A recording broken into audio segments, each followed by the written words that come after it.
Hi, my name is Chris, and I am now going to talk about a second card that I developed for the VIC20 computer.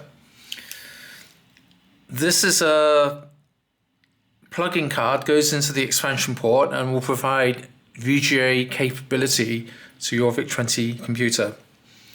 You still need the VIC chip running, because from the VIC chip the system clock comes out.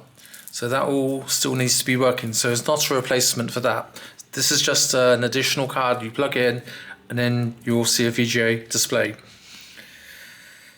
The capability of the VGA is basically 800 pixels across and 600 pixels vertical, or 600 lines. The color system is 1 bit red, 1 bit blue, and 1 bit green.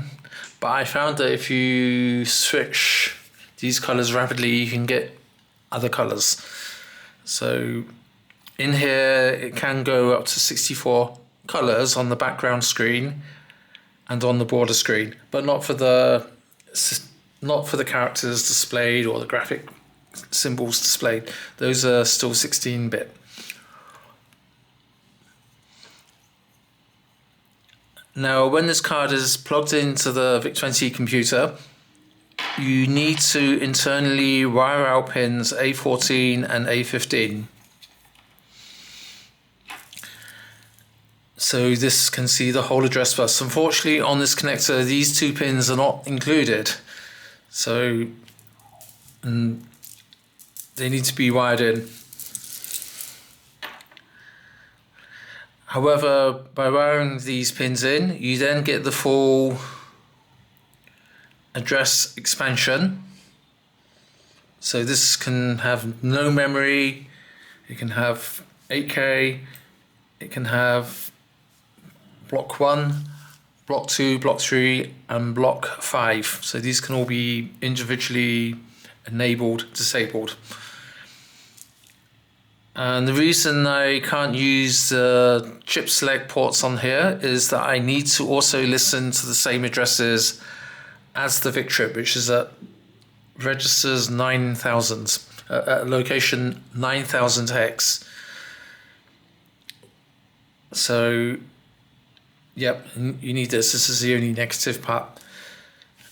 Now, on the reverse side of the card, I have some TTL buffer chips. These are essentially 245 buffers, and these are used to translate between the 5 volts of the VIC20 computer system and the 3.3 volts required for this system.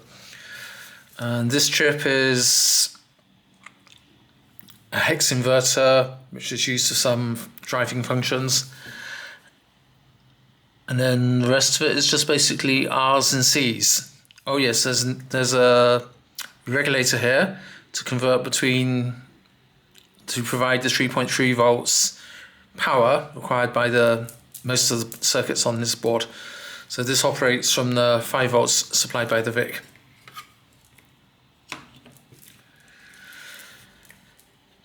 Now, central to this design is this CMOD S7 FPGA development board. And these are available from Digilant. You can buy it from DigiKey, you can buy it from Element 14, you can buy it from Mouser, and maybe there are other sources. However, this board costs $75 US, so this may be a bit expensive for some. And I'm looking at maybe using something different on this in the future. And then here you have a reset switch which can reset the VIC, and this X4 is used for a sound generator module. So you can buy these $10 modules from AliExpress, sound amplifier modules from AliExpress with a little speaker, and that will hook in here. And then there's also a 3.5mm jack for audio output. Okay, without looking at a VIC20 powered up and this card plugged in, there's not a lot more I can say about it, so I'm going to finish here. Okay, bye-bye.